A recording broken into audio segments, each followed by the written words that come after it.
तो without wasting time आज का वीडियो शुरू करते हैं। तो आज हम इस वीडियो में LTTS के ऊपर बात करने हैं। आज इस स्टॉक में 5% की जोरदार गिरावट देखने को मिली। तो हमें जानना चाहिए कि क्या ये गिरावट अपॉर्चुनिटी है। तो हम ये तभी जान पाएंगे जब हमें इस कंपनी के बारे में पता होगा कि कंपनी करती क्या है एंड हमें क्यों इस कंपनी में इन्वेस्ट करना चाहिए। तो देखिए, इस कंपनी में इन्वेस्ट करने के पीछे मेन कारण है इस कंपनी की ग्रोथ, क्योंकि ये कंपनी बेसिकली एक ग्रोथ कंपनी है। मतलब इस कंपनी में पैसा काफ़ी अच्छे से ग्रो होगा, क्योंकि अगर आप इस कंपनी की 5 साल की सेल्स एंड प्रॉफिट ग्रोथ देखने जाएंगे तो 15 एंड 17% से हजार की है, जो काफ़ी अच्छी ग्रोथ मानी जाएगी। एंड साथ ही साथ अगर आप इस कंपनी के 5 साल के रिटर्न देखने जाएंगे CAGR टर्म्स में तो 35% है पर ईयर CAGR टर्म्स में, जो कि काफ़ी शानदार रिटर्न होते हैं। यानी कि इस कंपनी में इन्वेस्ट करने में हमें एक फ़ायदा ये मिलेगा कि इस कंपनी में पैसा काफ़ी अच्छे से मल्टीप्लाई होगा।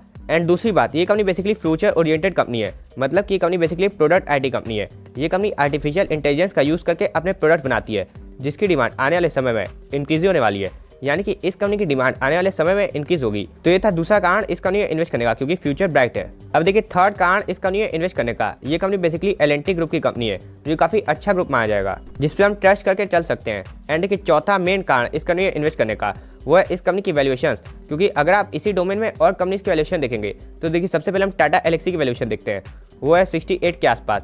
फिर हम KPIT टेक की वैल्यूएशन देखते हैं तो भी 56 के आसपास है, जो कि इस डोमेन की 2 सबसे अच्छी कंपनीज हैं।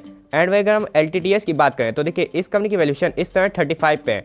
यानी कि देख रहे हैं आपकी वैल्यूएशन में इस कंपनी का कितना बड़ा गैप है। तो आगे जाके हमें PE एक्सपेंशन का भी यहाँ पे फायदा देखने को मिल सकता है। एंड देखिए, अगर हम इस कंपनी की वैल्यूएशन इस कंपनी के 3 साल के मीडियम P से कंपेयर करें तो देखिए, इस कंपनी का 3 साल का मीडियम P 37 का है।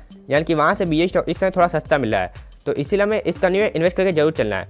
तो हमने ये सब कारण जान लिए इस कंपनी में इन्वेस्ट करने के। अब हमें जानना चाहिए कि इस कंपनी में किस प्राइस पे इन्वेस्ट करें। तो देखिए, इस कंपनी का एक अच्छा सपोर्ट जोन 3500 के आसपास है। अब ऐसा क्यों, आप यहाँ पे दिखना प्रयास कीजिए।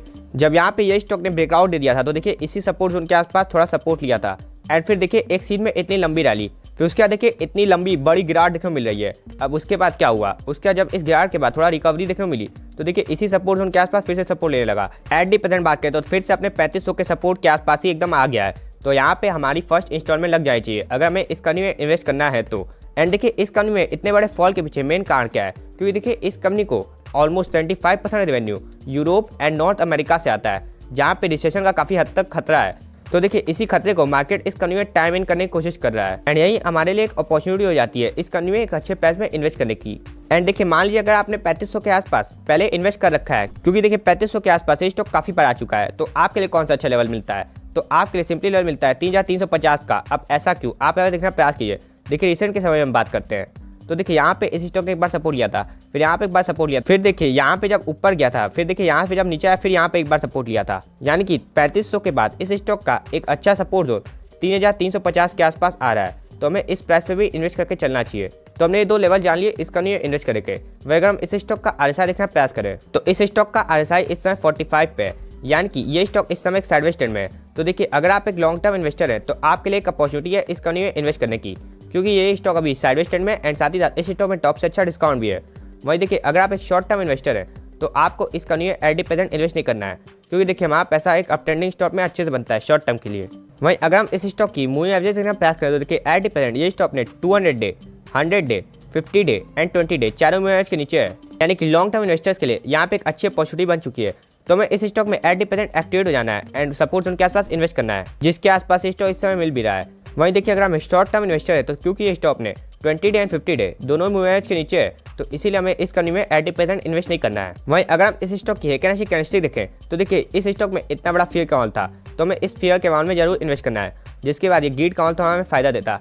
एट दी प्रेजेंट यहाँ पे थोड़ा कंसोलिडेशन चल रहा है। तो मान लीजिए अगर हमने इस फेयर के माहौल में इन्वेस्ट नहीं किया तो हम इस कंसोलिडेशन के माहौल में भी इन्वेस्ट करके चल सकते हैं। एंड सपोर्ट जोन तो हमने आपको बताया दिया 3500 का एंड 3350 का।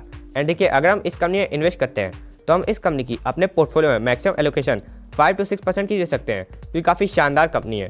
एंड अगर आप अपना पोर्टफोलियो रिव्यू करना चाहते हैं तो आप डिस्क्रिप्शन एंड कमेंट में दी गई जीमेल ID पे हमें अपना पोर्टफोलियो भेज सकते हैं। तब तक के लिए आप हंसते रहिए एंड इन्वेस्ट करते रहिए। एंड दिस इज दान साइनिंग ऑफ।